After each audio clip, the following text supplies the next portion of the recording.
ನಮಸ್ತೆ ವೀಕ್ಷಕರೇ, ನಮ್ಮ ಚಾನೆಲ್ಗೆ ಸ್ವಾಗತ.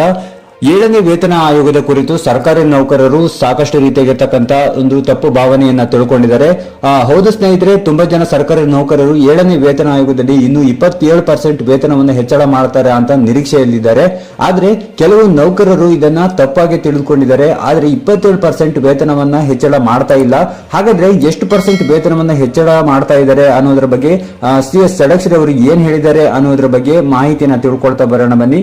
ಅದಕ್ಕಿಂತ ಮೊದಲು ನೀವು ಇದೇ ಮೊದಲ ಬಾರಿಗೆ ನಮ್ಮ ಚಾನಲ್ ಅಲ್ಲಿ ವಿಡಿಯೋವನ್ನ ನೋಡ್ತಾ ಇದ್ರೆ, ಸಬ್ಸ್ಕ್ರೈಬ್ ಆಗಿಲ್ಲ ಅಂತಂದ್ರೆ ತಪ್ಪದೆ ಈಗಲೇ ನಮ್ಮ ಚಾನಲ್ಗೆ ಸಬ್ಸ್ಕ್ರೈಬ್ ಮಾಡಿ. ಹಾಗೂ ಇನ್ನಷ್ಟು ಹೊಸ ವಿಡಿಯೋ ಬೇಕು ಅಂತಂದ್ರೆ ಎಸ್ ಅಂತ ಕಾಮೆಂಟ್ ಮಾಡುವ ಮೂಲಕ ನಮಗೆ ತಿಳಿಸಬಹುದು. ಹೌದು ಸ್ನೇಹಿತರೆ, CS ಷಡಕ್ಷರಿ ಅವರಿಗೆ ಮಾಧ್ಯಮದವರು ಕೇಳಿರುವಂತಹ ಪ್ರಶ್ನೆಗೆ ಅವರು ಏನು ಉತ್ತರವನ್ನ ಕೊಟ್ಟಿದ್ದಾರೆ ಅಂತಂದ್ರೆ, ಈಗಾಗಲೇ 27% ಕೊಟ್ಟಾಗಿದೆ, ಇನ್ನು ಉಳಿದಿದ್ದು ಕೇವಲ 10% ಅಷ್ಟೇ. ಈಗಿನ ಒಂದು ಆರ್ಥಿಕ ಪರಿಸ್ಥಿತಿಯಲ್ಲಿ ಹೆಚ್ಚು ಕೊಡೋದಕ್ಕೆ ಸಾಧ್ಯವಿಲ್ಲ ಅಂತ ಹೇಳಿದ್ದಾರೆ. ಹಾಗಾದ್ರೆ ಏನ್ ಹೇಳಿದ್ದಾರೆ ಅಂತ ಒಂದು ವಿಡಿಯೋ ಇದೆ, ನೋಡ್ಕೊಂಡು ಬರೋಣ ಬನ್ನಿ. ಈಗಾಗಲೇ 17% IRL ಕೊಟ್ಟಾಗಿದೆ. ಇನ್ನು ಕೊಡಬೇಕಾಗಿರೋ 10% ಫೈನಾನ್ಷಿಯಲ್ ಬರ್ಡನ್ ಹೆಚ್ಚಿಗೆ ಆಗೋದಿಲ್ಲ. ಹಾಗಾಗಿ ಆಲ್ರೆಡಿ ಕೊಡ್ತಾ ಇದ್ದಾರೆ ಸರ್. ಮಾರ್ಚ್ 23ರಿಂದ ಈಗ ಆಲ್ರೆಡಿ ಇಂಪ್ಲಿಮೆಂಟ್ ಆಗಿದೆ. ರಿಮೈನಿಂಗ್ 10% ಅಷ್ಟೇ ಕೊಡಬೇಕಾಗಿರೋದು. ಏನು ಮೇಜರ್ ಇಂಪ್ಲಿಕೇಶನ್, ಫೈನಾನ್ಷಿಯಲ್ ಇಂಪ್ಲಿಕೇಶನ್ ಏನು ಆಗೋದಿಲ್ಲ. ನೋಡಿದ್ರಲ್ಲ ಸ್ನೇಹಿತರೆ, ಇದು CS ಷಡಕ್ಷರಿ ರಾಜ್ಯಾಧ್ಯಕ್ಷರು, ಕರ್ನಾಟಕ ರಾಜ್ಯ ಸರ್ಕಾರಿ ನೌಕರರ ಸಂಘ ಇವರು ಹೇಳಿರುವಂತಹ ಮಾತು. ಇವರ ಪ್ರಕಾರ ಇನ್ನು ಕೇವಲ 10% ಅಷ್ಟೇ ಕೊಡಬೇಕು ಅನ್ನುವುದು ಹೇಳಿದ್ದಾರೆ. ಅದರ ಜೊತೆಗೆ ಇದಕ್ಕಿಂತ ಹೆಚ್ಚು ಕೊಡೋದಕ್ಕೆ ಸಾಧ್ಯವಿಲ್ಲ ಸರ್ಕಾರದ ಕೈಯಲ್ಲಿ ಅಂತಾನು ಒಂದು ಅರ್ಥದಲ್ಲಿ ಹೇಳಿದ್ದಾರೆ. ಹಾಗಾದ್ರೆ CS ಷಡಕ್ಷರಿ ರಾಜ್ಯಾಧ್ಯಕ್ಷರು, ಕರ್ನಾಟಕ ರಾಜ್ಯ ಸರ್ಕಾರಿ ನೌಕರರ ಸಂಘ ಇವರು ಹೇಳಿರುವಂತಹ ಮಾತು 10% ಗಿಂತ ಜಾಸ್ತಿ ಮಾಡೋಕೆ ಇಂದಿನ ಆರ್ಥಿಕ ಪರಿಸ್ಥಿತಿಗೆ ಸಾಧ್ಯವಿಲ್ಲ ಅಂತ ಹೇಳಿದಕ್ಕೆ ಕೆಲವೊಂದಿಷ್ಟು ಸರ್ಕಾರಿ ನೌಕರರು ಏನ್ ಹೇಳಿದ್ದಾರೆ, ತಮ್ಮ ಅಭಿಪ್ರಾಯವನ್ನ ಯಾವ ರೀತಿ ವ್ಯಕ್ತಪಡಿಸಿದ್ದಾರೆ ಅಂತ ನೋಡ್ತಾ ಹೋಗೋಣ ಬನ್ನಿ. ಸರ್ಕಾರ ಗ್ಯಾರಂಟಿ ಯೋಜನೆಗಳಿಗೆ ದುಡ್ಡು ಹೊಂದಿಸೋಕೆ ಇರೋ ಬರೋ ವಸ್ತುಗಳ ಬೆಲೆಗಳನ್ನ ಜಾಸ್ತಿ ಮಾಡ್ತಾ ಇದೆ.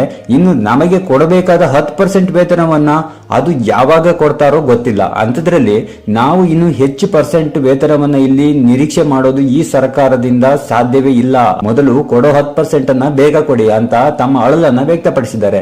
ಇನ್ ಕೆಲವರು ಹೇಳ್ತಾರೆ, ರಾಜ್ಯಾಧ್ಯಕ್ಷರು, ಕರ್ನಾಟಕ ರಾಜ್ಯ ಸರ್ಕಾರಿ ನೌಕರರ ಸಂಘ ಇವರು ಬೇಡ, ಡಿಪಾರ್ಟ್ಮೆಂಟ್ ವೈಸ್ ವಾಲಂಟರಿ ಆಗಿ ಸ್ಟ್ರೈಕ್ ಮಾಡಬೇಕು, ಅಧ್ಯಕ್ಷರಿಗೆ ಅನುಕೂಲ ಮಾಡಿಕೊಂಡು ಸರ್ಕಾರಕ್ಕೆ ಬಕೆಟ್ ಹಿಡ್ಕೊಂಡು ಕೂರೋದಾದ್ರೆ ಬೇರೆ ನೌಕರರ ಪಾಡೇನು ಅನ್ನುವಂತ ಬೇಸರವನ್ನು ಇಲ್ಲಿ ವ್ಯಕ್ತಪಡಿಸಿದ್ದಾರೆ.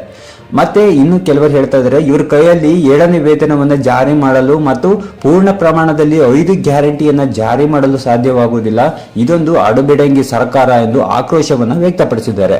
ಇಷ್ಟೆಲ್ಲ ಒಂದು ಸರ್ಕಾರಿ ನೌಕರರ ಆಕ್ರೋಶ ಇದ್ರೂ ಕೂಡ, ಹೋರಾಟ ಮಾಡ್ತೀವಿ ಅಂದ್ರೂ ಕೂಡ ಈ ಒಂದು 7ನೇ ವೇತನ ಆಯೋಗದ ಒಂದು 10% ವೇತನವನ್ನು ಇದು ಜಾರಿ ಮಾಡೋದಕ್ಕೂ ಸಾಧ್ಯವಾಗ್ತಾ ಇಲ್ಲ ಅಂತಂದ್ರೆ, ಹಾಗಾದ್ರೆ ಸರ್ಕಾರ ಮುಂದಿನ ಒಂದು ಕ್ರಮ ಏನು, ಯಾವ ರೀತಿ ಇದರ ಬಗ್ಗೆ ಇನ್ನಷ್ಟು ಪರಿಶೀಲನೆ ಮಾಡುತ್ತೆ, ಯಾವಾಗ ಜಾರಿಗೆ ತರುತ್ತೆ ಅನ್ನುವಂಥದ್ದೇ ಪ್ರಶ್ನೆ ಅಂತಾನೆ ಹೇಳ್ಬೋದು. ಹಾಗಾದ್ರೆ ಈ ಒಂದು 7ನೇ ವೇತನ ಆಯೋಗ 10% ಏನು ಉಳಿದಿರುವಂತ ಬಾಕಿ ಏನು ಉಳಿದಿದೆ, ಈ ಒಂದು ವೇತನವನ್ನು ಯಾವಾಗ ಜಾರಿಗೆ ಮಾಡ್ತಾರೆ ಅನ್ನುವಂಥದ್ರ ಬಗ್ಗೆ ಮುಂದಿನ ದಿನಗಳಲ್ಲಿ ಕಾದು ನೋಡಬೇಕಾಗಿದೆ. ಮುಂದಿನ ದಿನಗಳಲ್ಲಿ ಈ ಒಂದು 7ನೇ ವೇತನ ಆಯೋಗದ ಬಗ್ಗೆ ಯಾವ ರೀತಿ ಕ್ರಮಗಳನ್ನ ತೆಗೆದುಕೊಳ್ತಾರೆ, ರಾಜ್ಯ ಸರ್ಕಾರಿ ನೌಕರರ ಹಿತವನ್ನ ಯಾವ ರೀತಿ ಕಾಪಾಡ್ತಾರೆ ಅನ್ನೋದ್ರ ಬಗ್ಗೆ ನೋಡ್ತಾ ಹೋಗೋಣ.